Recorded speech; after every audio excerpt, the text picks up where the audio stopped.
Fridley School Board meeting of Tuesday, July 18th, 2023. We'll start with the call to order and the Pledge of Allegiance.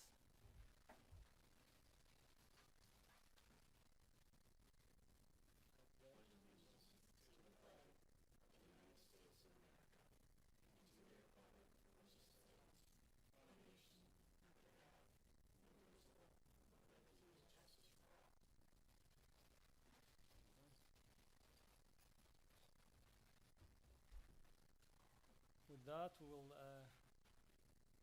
speak about approval agenda for suggested motions and resolutions. Do we have a motion for approval of agenda? So moved.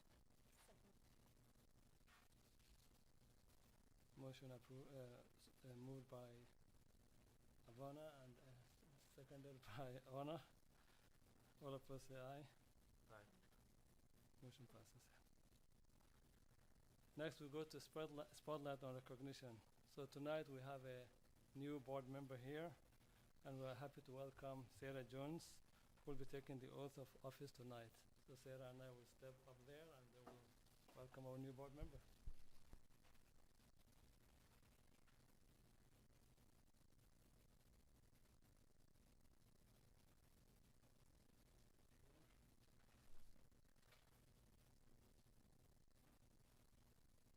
So we are here to welcome Dr. Sarah Jones. It's an honor that you are appointed to guide the education of our community students. As you recite the oath of office, we assume a tremendous responsibility as a director of our school district to the duties and powers of administrative legislation. This power puts you and the other members of our school board in the position of being both morally and legally responsible for equitable, quality education of every student in the district. In carrying out this responsibility, you will be asked to fulfill the role of vision, structure, accountability, and objectivity. In providing vision, the board, with the participation of the community, envisions the community's educational future and then formulates the goals, defines the outcomes, and sets the course for the public schools. To achieve the vision, the board establishes a structure and creates an environment designed to ensure all students the opportunity to attain their maximum potential through a sound organizational framework. Because as a board, we must be accountable to the community, we must ensure the continuous assessment of student achievement and all conditions affecting the education of our children. As board members, we serve as education's key advocates on behalf of students and our community schools to advance the vision of our schools.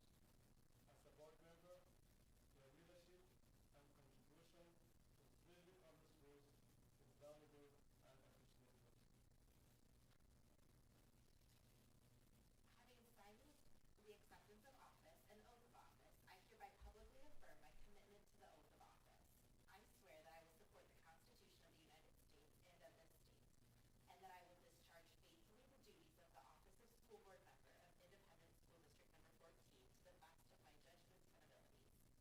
Congratulations and welcome to the Fridley Thank School you. Board.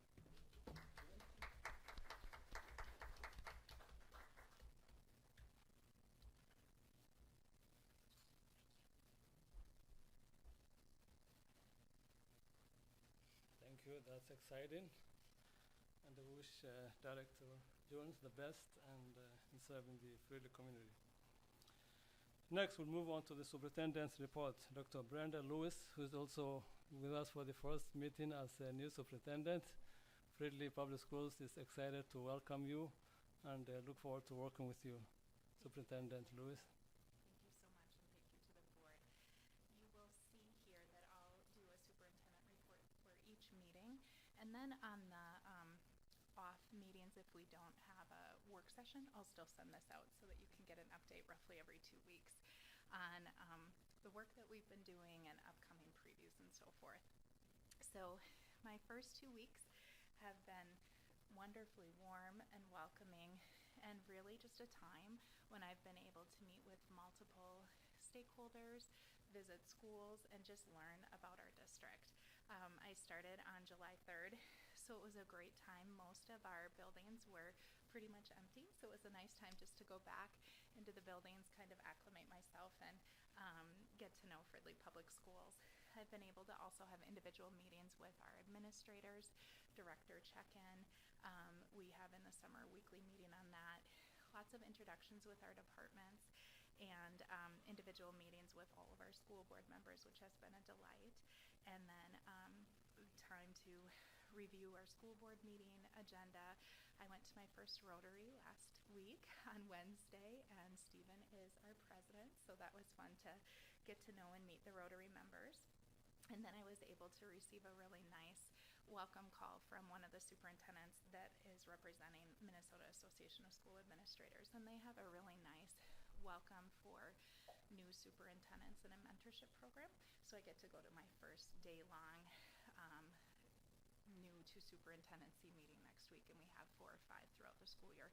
So it's a great time for me to learn and grow from others. I've been assigned a mentor who's the superintendent of Eastern Carver County, which is wonderful, and then learn from others that are new right alongside of me. So a great start to the first 2 weeks. I wanted to give you an update on our Principal of Alternative Services.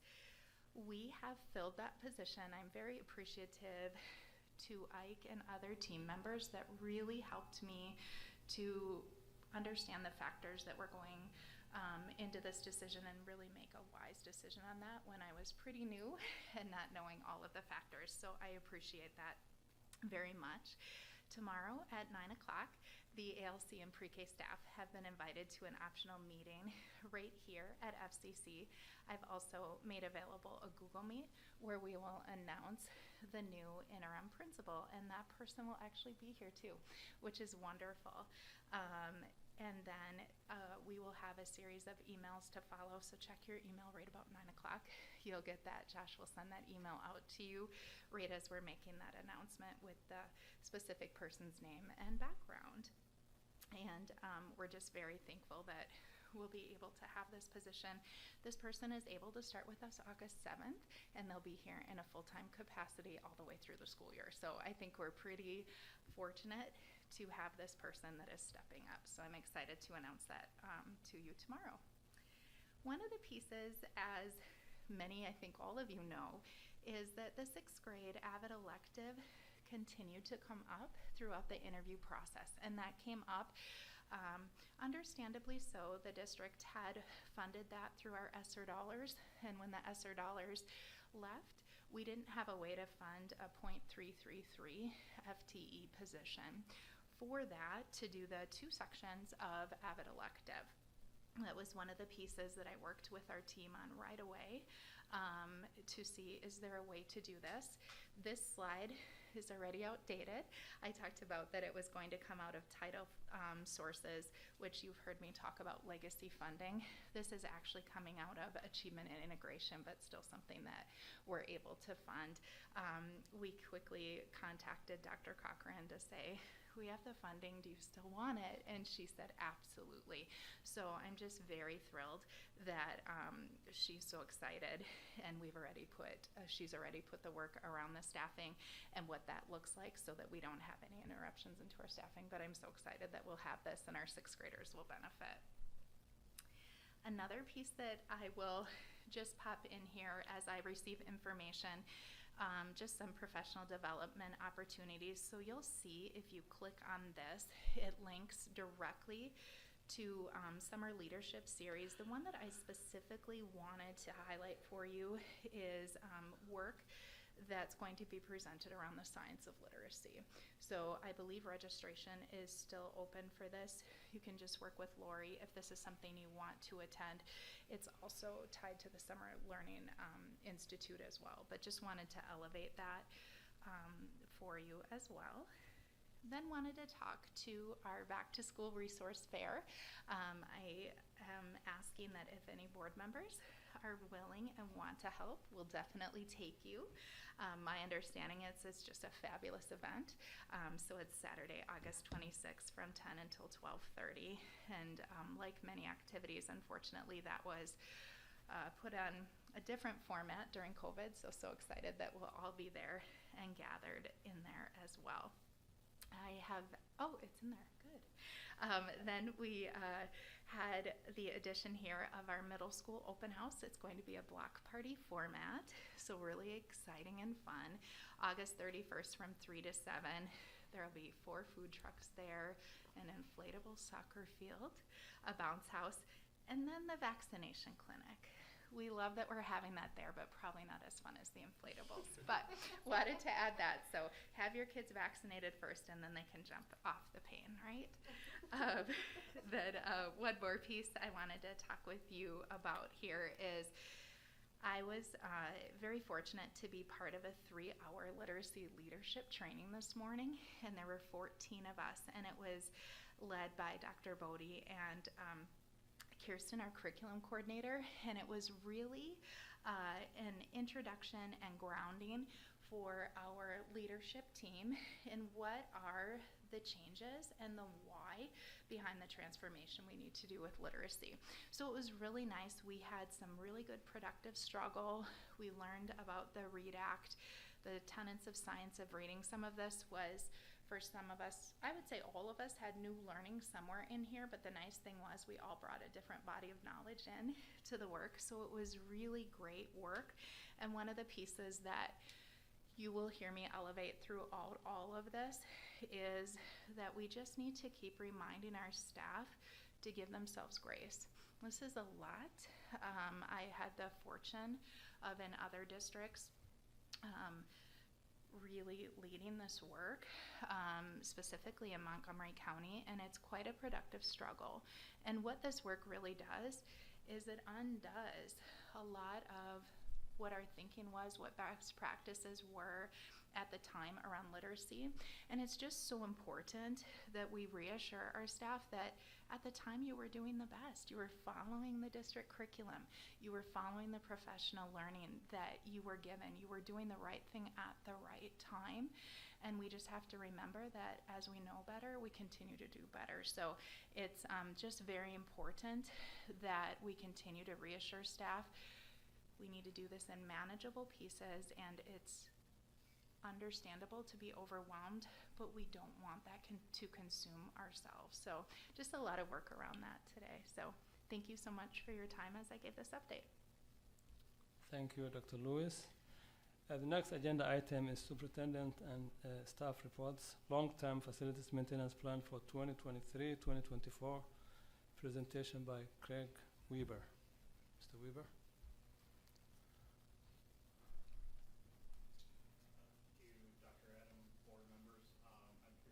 To present the long-term facilities maintenance plan for the district for fiscal year 25. So we'll just get right into that. The LTFM plan, or the LTFM program, was created by the legislature roughly 5-6 years ago to kind of create a regular source of revenue that districts could use to support the maintenance, ongoing deferred maintenance, and kind of the things that districts need to keep their buildings in the shape for students to be able to learn in. And so it's a combination of the old alt facilities program and deferred and health and safety levy program. So we basically, the legislature brought that together and created another stream of revenue that is basically $308 per pupil, and that and then the revenue we get from that is a split between aid and levy. And that revenue is available to pay for deferred maintenance and ongoing kind of facilities needs. In order to do that, though, districts are required to submit a 10-year plan every year to qualify for that revenue, and that's what we're in front of you today to ask your approval on. So the LTFM revenue, the initial revenue that every district gets is $380 per pupil. For Fridley for fiscal year 23-24, that equates to roughly 1.1 million. We get an additional 1.8 million to pay for debt service on bonds under those previous programs that were merged into the LTFM program. We've got one debt issue from 2016 where we refinanced an old bond issue that was issued under the Alternative Facilities Program, and we get revenue for that. we will keep getting revenue for that until those bonds are paid off in fiscal year 28, and then that revenue kind of goes away. Districts are able to get additional revenue for specific things laid out in statute. Those primarily are for indoor air quality projects, asbestos abatement, and fire alarm and suppression projects, but those projects have to have a total cost of, at the site they're being done at, of over $100,000.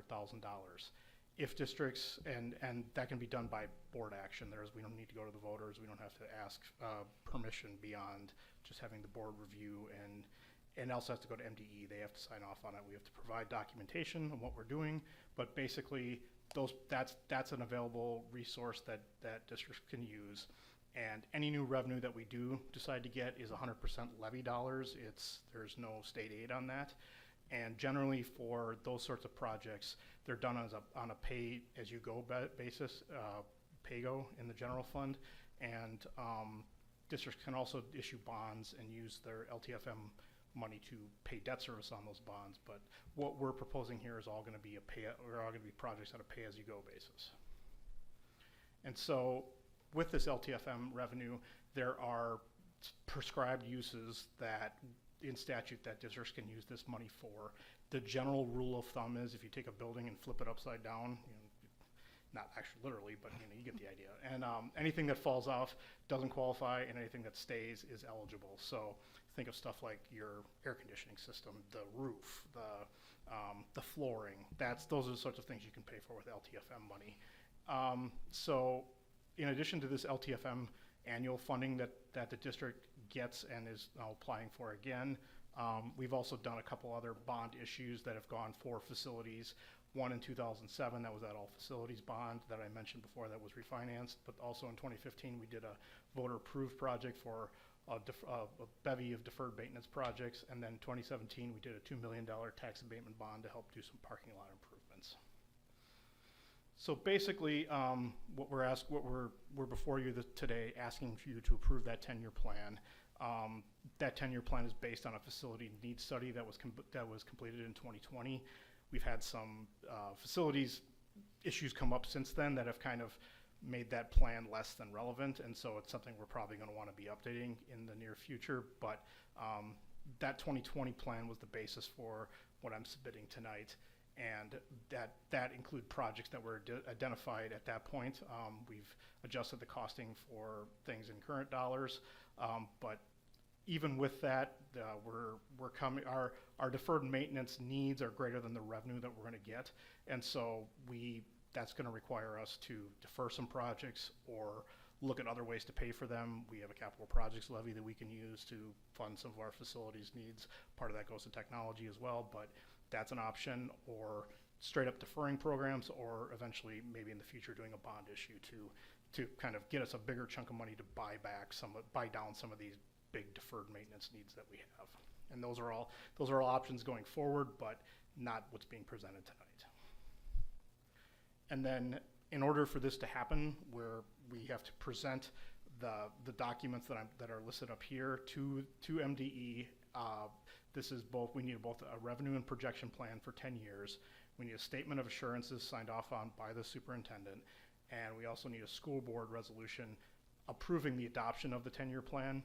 In addition to this, I forgot to list it on here, but we also, because we're a member of Northeast Metro 916, they have authority for LTFM revenue. All the they determine their list of projects, and they give an allocation out to each of the member districts. Our allocation is roughly the same as it was last year, and so we need approval for that too going forward. So the next steps are, after I'm done with my presentation, we'll ask you to approve the LTFM plan. Once that's approved, I'll submit the documentation to MDE. We have to do that by July 31st. They'll give us our approval. The one thing I would also note is that the plan we're submitting tonight is not kind of the end-all be-all. We can come back and amend it if need be. So if there are other needs identified, or if something changes mid-year that we need to bring back to the board, we're able to do that. So that's the bulk of my presentation. If folks have questions or comments, I'm available, but we would ask you to approve the 10-year plan. Thank you, Mr. Weber. Do I have a resolution accepting the school district's fiscal year 25 long-term facilities maintenance 10-year plan? Motion to Motion by Carnap and seconded by Honor. I will have a roll call. Dr. Adam, aye. Ms. Honor? Aye. Ms. Jones? Aye. Mr. Carnap? Aye. Ms. Stark? Aye. And motion passes. Next, we have a resolution accepting the Northeast Metro 916 fiscal year 25 long-term facilities maintenance plan. Do I have a motion to approve? Motion to approve. Second. Motion by Carnop and seconded by Stark. And we have a roll call here also. Dr. Adam, aye. Ms. Honor? Aye. Ms. Jones? Aye. Mr. Carnop? Aye. Ms. Stark? Aye. And motion passes. Resolution accepting gifts. Whereas School Board Policy 706 establishes guidelines for the acceptance of gifts to the district, and whereas Minnesota Statute 465.03 states the school board may accept a gift, grant, or device of real or personal property only by the adoption of a resolution approved by 2/3 of its members. Therefore, be it resolved that the school board of Fridley Public Schools accepts with appreciation the following gifts received by the school district. The following person donated to Fridley Public School National Youth Tobacco Survey in the amount of 500 Amazon credit. Do I have a motion to approve or to accept the gift? Motion to accept. Second. Motion by Carnop and seconded by Stark. Roll call here. Dr. Adam, aye. Ms. Honor? Aye. Ms. Jones? Aye. Mr. Carnop? Aye. Ms. Stark? Aye. And motion passes. Next, one reading needed and adoption of policy 506, student discipline, with Ms. Laura Seifert. Thank you, members of the school board. Good evening. So tonight I have the student discipline policy 506, and what we've taken a look at with this policy is the legislative changes that have gone into effect. So that is why it is one reading. So we took the MSBA policy and we did the updates to our policy to ensure that our policy is reflective of the current legislative changes. Thank you. Thank you. Do I have a motion to approve the reading and adoption of policy 506? So moved. Second. Motion approved by Stark and seconded by Honor. All those in favor say aye. Aye. All opposed? Motion passes. Next is consent agenda. Suggested to approve the consent agenda of including minutes of the work session and business meeting held on June 20th, 2023, and the closed session held on May 16th, 2023. The monthly financial reports for May and June, new contracts, amendments, leaves of absence, resignations, retirements, and terminations, and the athletic cooperatives for 2023-2024. All those in favor say aye. Aye. All opposed? None. And motion passes. All right. Next is resolution filling. Resolution filling school board vacancy by appointment. And this is for the board to approve the appointment of Sarah Jones to fill the school board vacancy. And this is going to be a roll call. First of all, do I have a motion to approve? Motion to approve.